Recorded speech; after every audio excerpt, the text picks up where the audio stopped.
জনবল সংকট, দালালের দৌরাত্ম্য, পরীক্ষা নিরীক্ষার সরঞ্জামের অভাব সহ নানা অব্যবস্থাপনা রয়েছে দিনাজপুরের হাসপাতালগুলোতে। এতে সেবা বঞ্চিত হচ্ছে রোগীরা। এ নিয়ে আরও জানাতে দিনাজপুর থেকে যোগ দিচ্ছেন বিপুল সরকার সানি। বিপুল সরকার সানি, দেশে তো হামির বিস্তার আছে, পাশাপাশি বেড়েছে ডেঙ্গুর প্রকোপ, আর অন্যান্য রোগী বা রোগবালাই তো আছে। দিনাজপুরের হাসপাতালগুলোর সেবা কার্যক্রমের কি অবস্থা, প্রয়োজনীয় লোকবল আছে কিনা? শাহনাজ, আপনি যেমনটি বলছিলেন, দিনাজপুর মেডিকেল কলেজ হাসপাতালে আমি রয়েছি এবং এই মেডিকেল কলেজ হাসপাতালটি দিনাজপুর, পঞ্চগড় এবং ঠাকুরগাঁও এই তিনটি জেলার কিন্তু ভরসাস্থল। এবং বিশেষ করে দিনাজপুর জেলা যে 13টি উপজেলা রয়েছে, 13টি উপজেলার মানুষ কিন্তু এখানে প্রতিনিয়ত এখানে চিকিৎসা সেবা নিতে আসেন। একই সাথে পঞ্চগড় এবং ঠাকুরগাঁও এই জেলাগুলোর রোগীরাও কিন্তু এখানে আসেন, কিন্তু চরম অবস্থাপনার মধ্যে রয়েছে। আপনাদের যদি একটু দেখায় যে আমরা বর্তমানে ঠিক রয়েছে দিনাজপুর মেডিকেল কলেজ হাসপাতালে একদম জরুরি বিভাগের সামনে। যেভাবে অটোগুলো দাঁড়িয়ে রয়েছে, সেখানে কিন্তু রোগীরা ঠিকভাবে এখানে ভিতরে পৌঁছতে পারবে না। এই যে অব্যবস্থাপনা, এখানে কিন্তু আসলে এইভাবে অটো থাকার কোনো নিয়ম নেই। এখানে হাসপাতাল কর্তৃপক্ষ যারা রয়েছেন, তারা কিন্তু আমরা এখানে প্রায় 2 ঘন্টা ধরে অপেক্ষা করছি। 2 ঘন্টার মধ্যে আমরা কিন্তু দেখিনি যে এইভাবে অটোগুলোকে সরানোর কোনো দায়িত্ব কারো আছে কিনা। আরেকটি বিষয় বলি যে দিনাজপুরের মেডিকেল কলেজ হাসপাতালে 500 শয্যা বিশিষ্ট, যদিও 500 শয্যা বিশিষ্ট, কিন্তু এখানে আসলে রোগীর চাপ অনেক বেশি। বেডের যে সংখ্যা, সেই সংখ্যা থেকে অনেক বেশি রোগী কিন্তু এখানে ভর্তি হয়। ফলে অনেক সময় মেঝেতে সেই সব রোগীদেরকে চিকিৎসা সেবা দিতে হয়। এবং এই হাসপাতালে রয়েছে একেবারে দালালদের দৌরাত্ম্য রয়েছে। এখানে যারা চিকিৎসা সেবা নিতে আসেন, তাদেরকে এই দালালের খপ্পরে পড়তে হয়। এবং এই দালালরাই এই মেডিকেল কলেজ হাসপাতাল, যেহেতু সরকারি হাসপাতাল, এখান থেকে বিভিন্ন বেসরকারি হাসপাতাল কিংবা ডায়াগনস্টিক সেন্টারগুলোতে এখানে নিয়ে যাওয়ার একটা অভিযোগ কিন্তু এখানে রয়েছে। আর যেমনটি আপনি বলছিলেন যে চিকিৎসক সংকট, শুধু চিকিৎসক সংকট না, জনবল সংকটও রয়েছে। এখানে যে পরিমাণে বিশেষজ্ঞ চিকিৎসক এবং জুনিয়র চিকিৎসক থাকার কথা, সেই পরিমাণে কিন্তু চিকিৎসক এখানে নেই। ফলে অনেক রোগীর কিন্তু অভিযোগ যে তারা আসলে ঠিকভাবে চিকিৎসার যে সেবাটা পাচ্ছেন না, চিকিৎসকরা সেবা আসলে দেখছে না।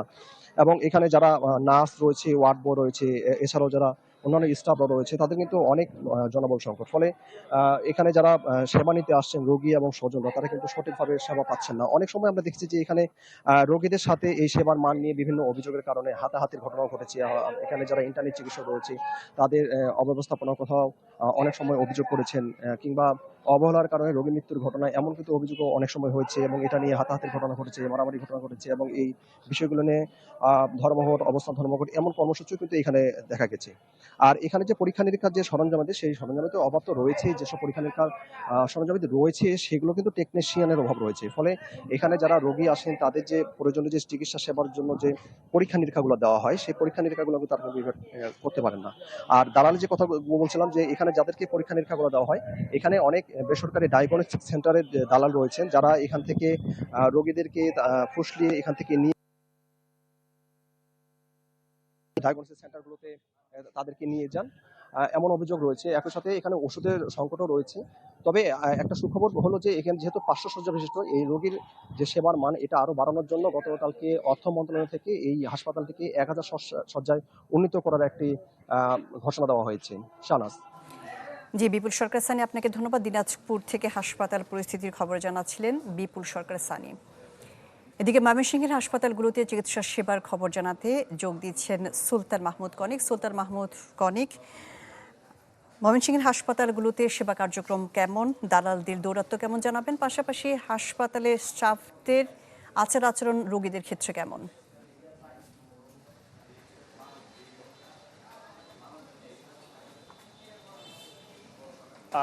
শাহনাজ, যেটি হয়েছে সেটি হচ্ছে যে সমস্যা আগেও ছিল, সংকট এখনও আছে এবং ভবিষ্যতেও কিন্তু সেটি থাকবে। অর্থাৎ এটি কিন্তু সমাধান করা যাবে না। কিন্তু যে কথাটি এসেছে সেটি হচ্ছে যে পরিমাণ সীমিত সম্পদ বা জনবল রয়েছে, তার সুষ্ঠু যে ব্যবহার, সেই ব্যবহারটা যদি অন্ততপক্ষে নিশ্চিত করা যেত, তাহলে প্রান্তিক পর্যায়ে, উপজেলা পর্যায়ে বা জেলা পর্যায়ে যে সমস্ত সেবা প্রত্যাশীরা আছেন, রোগীরা যারা আছেন, যারা চিকিৎসা সেবা নিতে যান, তাদের কিন্তু সেই উপকারটি হতো। সেই জায়গায় যে সংকটটি রয়েছে, আমরা এই মুহূর্তে বর্তমানে অবস্থান করছি উপজেলা স্বাস্থ্য কমপ্লেক্স ভালুকায়, এবং এটি 50 শয্যার একটি উপজেলা স্বাস্থ্য কমপ্লেক্স। যদি বলে রাখি যে এই ভালুকা উপজেলায় প্রায় 5 লাখের উপরে কিন্তু মানুষের বসবাস, কিন্তু এর বাহিরে ভোটারি রয়েছে প্রায় 3.5 লাখের উপরে। কিন্তু এর বাইরে যেহেতু শিল্পাঞ্চল ইন্ডাস্ট্রি, যে কারণে এখানে প্রায় 15 থেকে 18 লাখ এর মতো লোক সংখ্যা রয়েছে আরও বাড়তি, যারা ভাসমান অবস্থায় বিভিন্ন জায়গায় কাজকর্ম করে। এর বাইরে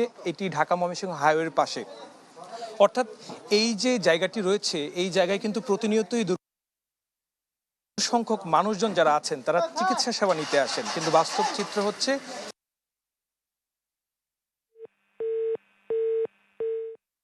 এবং এই চিত্রটি যদিও ইমার্জেন্সিতে কিছু যারা চিকিৎসকরা যারা আছেন তারা তাদের সাধ্যমতো সেই চিকিৎসা সেবাটি দেওয়ার চেষ্টা করে থাকেন, কিন্তু যারা ভর্তি হয়ে থাকেন রোগী ইনডোরে যারা অবস্থান করেন সেখানে কিন্তু অনেক সময় দেখা যায় যে রাতের বেলা কিন্তু সেই যে চিকিৎসা সেবার যে সহযোগিতাটা দরকার, চিকিৎসকের যে সহযোগিতা দরকার, কাঙ্ক্ষিত যে মাত্রায় যে চিকিৎসা সেবা পাওয়ার দরকার সেটি কিন্তু অনেক সময় পাচ্ছেন না। অনেক সময় আমরা দেখেছি যে আবার এই সমস্ত জায়গা থেকে, বিশেষ করে উপজেলা থেকে অনেক যারা রোগী রয়েছেন তাদেরকে কিন্তু এক প্রকারের দালালদের মাধ্যমে কিন্তু বিভিন্ন ক্লিনিক ডায়াগনস্টিক সেন্টারে কিন্তু ভাগিয়ে নিয়ে যাওয়া হয়, এবং অনেক সময় দেখা যায় যে ওই নিম্নমানের ক্লিনিক ডায়াগনস্টিক সেন্টারে তারা চিকিৎসা সেবা নিতে গিয়ে অনেক সময় দুর্ঘটনারও শিকার হয়। বিশেষ করে যারা প্রসূতিরা রোগী রয়েছেন তাদের ক্ষেত্রে এই ঘটনাটি অনেক সময় ঘটে থাকে। এবং যদিও একটি ভালো দিক রয়েছে, সেটি হচ্ছে এই যে উপজেলা স্বাস্থ্য কমপ্লেক্সে আমরা রয়েছি সেখানে আমরা দেখেছি যে প্রসূতি যে সমস্ত রোগী রয়েছেন তাদের জন্য নর্মাল যে ডেলিভারি, সেই ডেলিভারি ব্যবস্থাটি কিন্তু 24 ঘন্টার জন্য রয়েছে। কিন্তু এখানে যারা দায়িত্ব পালন করছেন তাদের অনেকের সাথে আমরা কথা বলেছি, রোগীরা যারা আছেন তাদের সাথেও আমরা কথা বলেছি। প্রত্যেকেরই একটি কথা, সেটি হচ্ছে যে চাহিদা মতো যে তাদের যে সেবা পাওয়ার কথা ছিল সেই সেবাটি পাওয়া যায় না। বিশেষ করে এক্স রে এবং আলট্রাসোনোগ্রামের কথা যদি বলা হয়, যে হসপিটালে যদি কেউ আসেন এই চিকিৎসা সেবা নিতে এবং তার যদি সে এক্স রে এবং আলট্রাসোনোগ্রামের প্রয়োজন হয়, দুপুর 1টার পর কিন্তু সেটি কিন্তু করার সুযোগ থাকে না। অর্থাৎ ওই যে প্রত্যন্ত জায়গার যে সমস্ত রোগীরা আসেন, নিম্নয়ের মানুষজন যারা আসেন, তাদের কিন্তু বাধ্য হয়ে অতিরিক্ত টাকা খরচ করে অন্য জায়গা থেকে কিন্তু এই রিপোর্টটি করানো হচ্ছে, যে কারণে ওই যে তাদের চিকিৎসা সেবা সেটি কিন্তু পাচ্ছে না। পাশাপাশি আরেকটি কথা বলে রাখি যে ময়মনসিংহ মেডিকেল কলেজ হাসপাতাল রয়েছে 1000 শয্যা বিশিষ্ট হাসপাতাল, সেই হাসপাতালেও কিন্তু প্রতিদিন 4 থেকে 5,000 রোগী যারা রয়েছেন তারা কিন্তু চিকিৎসা সেবা নিয়ে থাকেন। যেহেতু একটি মেডিকেল কলেজ হাসপাতাল এবং শুধু ময়মনসিংহ বিভাগ নয়, ময়মনসিংহ যে বিভাগের যে 4 জেলা এর পাশেও আশপাশের যে কয়েকটি জেলা রয়েছে সেখান থেকেও কিন্তু রোগীরা এসে এই ময়মনসিংহ মেডিকেল কলেজ হাসপাতালে চিকিৎসা সেবা নিয়ে থাকেন।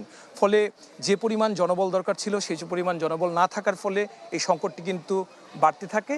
তবে রোগীদের সাথে কথা বলে যে বিষয়টি আমরা নিশ্চিত হয়েছি বা জানতে পেরেছি, প্রত্যেকেরই একটি চাওয়া, সেটি হচ্ছে যে ইমার্জেন্সিতে তাৎক্ষণিকভাবে যদি কোনো সমস্যা নিয়ে কেউ আসে এবং সেটি যদি এই উপজেলা স্বাস্থ্য কমপ্লেক্সে যদি সেই সেবাটি পেত, বিশেষ করে সকালে কিংবা রাতে, যেহেতু ইমার্জেন্সিতে কিন্তু সেই জায়গায় অনেক সময় দেখা যায় যে একটু বড় ধরনের দুর্ঘটনা হলে এখানে যেহেতু অপারেশনের কোনো ধরনের সুযোগ নেই, সুতরাং প্রাথমিক যে চিকিৎসা সেবা সেটি দিয়ে কিন্তু জেলা সদর হাসপাতাল বা ঢাকার দিকে কিন্তু পাঠিয়ে দেওয়া হয়।